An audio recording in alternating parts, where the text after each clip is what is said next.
Cue the music. It's going to get copyright strikes. Everybody's talking at me. We'll use our own version with a kazoo.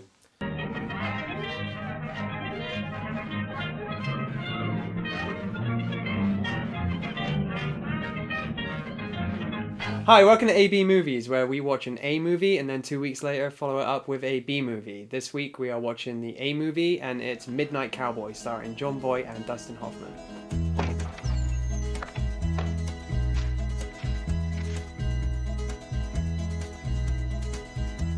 Everybody's talking at me. I don't hear a word they're saying, only the echoes of my mind. So, Midnight Cowboy is the story of Joe Buck, a naive Texan who decides to move to New York and try and make his fortune as a prostitute. Goes about as well as you'd think. No, wait a minute now. You sure are a pretty lady. You're not looking for the Statue of Liberty at all. No, ma'am, I ain't. You ought to be ashamed of yourself. So, Barry, Midnight Cowboy, yee-haw or yee-naw? Yeehaw. I loved it. I thought it was great. Yeah. No, I thought it was brilliant as well. Yeah, at the start, because like it's pretty experimental at times. Like every now and again, I wouldn't call them dream sequences, but it just gets weird every now and again. There are both dream sequences and flashbacks, and they're both kind of shot the same way, aren't they? Yeah, it goes like Lynchian for like a minute or two, and at the beginning when that happened, I was like, oh, this is going to be shit. Yeah. But then, like, as the film went on, I was just like, this movie's amazing, and I wanted it to get weirder. Yeah. But then I was quite happy at the end when it didn't.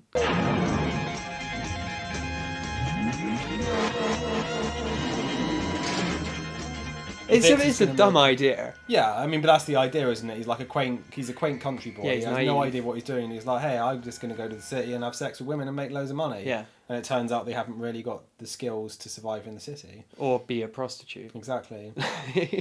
It's not that he doesn't seem assertive, because he seems assertive just fine, but when it comes to, like, first of all, communicating that he's a prostitute straight off. Because the first woman that he goes up to, like, he just kind of pulls her and then sleeps with her, and then afterwards he's like, he hasn't told her at any point that he's a prostitute, and then she starts asking him for money, and he's like, oh, whoa, I was going to ask you, and then she starts crying, and then he gives her loads of money. How much you want now? 5? 10? You want 10? 20? There you go, girl! But they have such a lovely little friendship as well, you know, because initially they don't get on because Rizzo tries to scam Joe Buck by setting up with this guy that is kind of mental, basically. Yeah, I didn't get that. I didn't get it either, to be honest with you. So they meet up, and Joe wants to be a prostitute, and Rizzo says, what you need is management. I think you put your finger on it. You know what you need? You need my friend O'Daniel. He operates the biggest stable in town. In fact, in the whole goddamn metropolitan area. Yeah. So he calls up this guy and says, you know, I've got this guy, he's got loads of energy, you should meet up with him. And then it turns out that it's just some, like, gay Christian guy. Yeah. Who wants to pray with Joe, but Joe doesn't like, he freaks out at the Christian imagery and stuff. But I was like, why didn't Rizzo just say to him, I know a guy who will want to fuck you? Yeah, but obviously Joe Buck doesn't want to fuck guys. We think he might be gay, we're not sure. Yeah. Because it comes up at one point where he's sleeping with this lady and he can't perform, and then she mentions that he might be gay, and then suddenly he can fuck anything. Yeah. It's like magic power, isn't it? Yeah, basically. Gay Faye. Is that your problem, baby? I'm gonna show you one. It's definitely alluded to. Yeah. Like, I mean, there are scenes where he does hook up with I don't know, guys. yeah, because it's like, if a guy sucked my dick, I don't think I'd be able to perform for a while after that. I'd be pretty fucking confused. After, though, right? After. Whilst it's happening, you'll be fine. Yeah. Oh, what the hell do you know about women anyway? When's the last time you scored, boy? What's the matter? I only talk about a confession. We're not talking about me now. Well, when's the last time you've been to confession? What's between me and my confessor? And I'll tell you another thing. Frankly, you're beginning to smell. And for a stud in New York, that's a handicap. Well, don't talk to me about clean. I ain't never seen you change your underwear once the whole time I've been here in New York. And that's pretty peculiar behavior. I don't have to do that kind of thing in public. I ain't got no need to expose myself. No, I bet you don't. I bet you ain't never even been laid. How about that? And you're gonna tell me what appeals to women. What do you think of the acting? I've never really liked John Voight in anything. No, to be honest with you, obviously we mostly know him as an old actor. Yeah. Because like the first films I saw him in probably were like, I don't know, National Treasure and stuff like that. I didn't even realise he was Angelina Jolie's father. What, yesterday or? Yeah, until like I looked him up and was like, oh shit. What, like recently? Yeah, like today. Oh right. No, yeah, I've known that. I was born with that knowledge. See, I thought Billy Bob Thornton was Angelina Jolie's father. It turns out they were just married. That's a fact. In Florida, you got a terrific amount of coconut trees there. In fact, I think they even got them in the gas stations over there. And ladies, you know that in Miami you got, you listening to me? They're both so clueless and so naive, and you kind of want to help them, and you're rooting for them, but you know, kind of halfway through, I clocked on, this isn't going to be good. Yeah. Well, I mean, when a character starts coughing all the time, you know. I thought, early on, I was like, well, he must have a cold, and I thought it was going to be a story that he passed it on to John Voight, and then John Voight coughs over somebody whilst he's fucking him or something like that. They're both characters that no one cares about, because Rizzo the Rat, like you say, he's disgusting, he's really greasy. What was wrong with him? Is there ever anything... Probably just some kind of respiratory disease. Yeah, I figure because he lives in a condemned building. Yeah. They both do eventually. And, you know, they eat out of, like, cutlery that's never been washed, plates that have never been washed. Hey, do you want to stretch out here? Make yourself comfortable.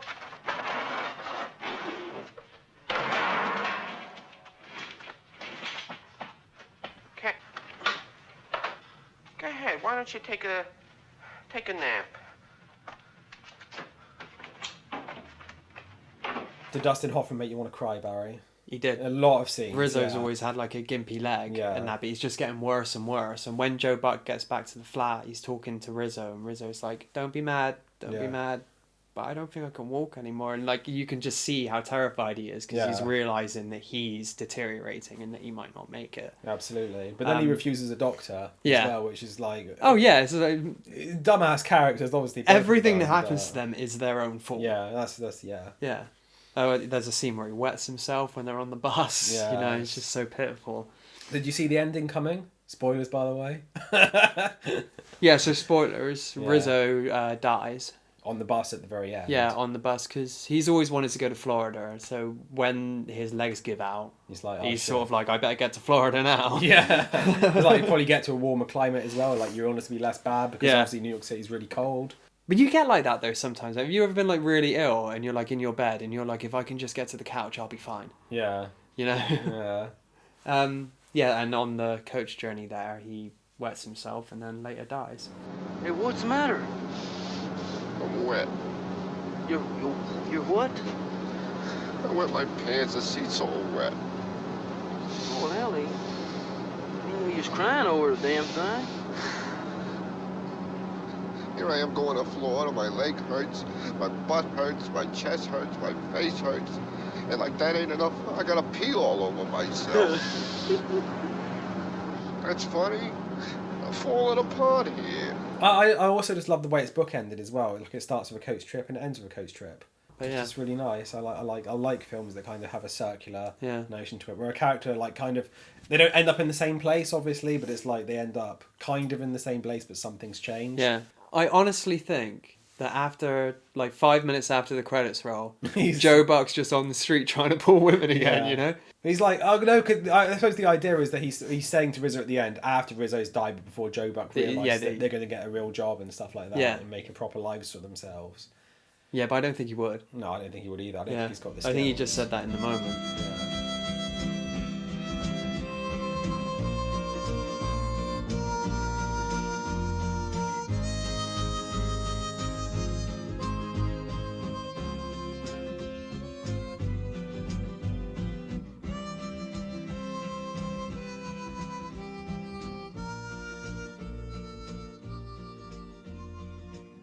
So Alex, Midnight Cowboy, thumbs up, thumbs down? Definite thumbs up. Yeah, really thumbs up for me as well. Thoroughly recommend it. I would put it really high on the list. I think it's probably best picture winners that we've watched. I think it's probably top 5. Yeah, it would definitely be top 5. So I'd say it's a really modern feeling film. It's the one performances grip you as well. Yeah. Like you just want to watch those two characters. Every night I bring her Frankfurter sandwiches, Frankfurter sandwiches. How my baby loves those Frankfurter sandwiches, Frankfurter sandwiches. I tried to win her with candy, ice cream and custard. But how she likes hot dogs with mustard.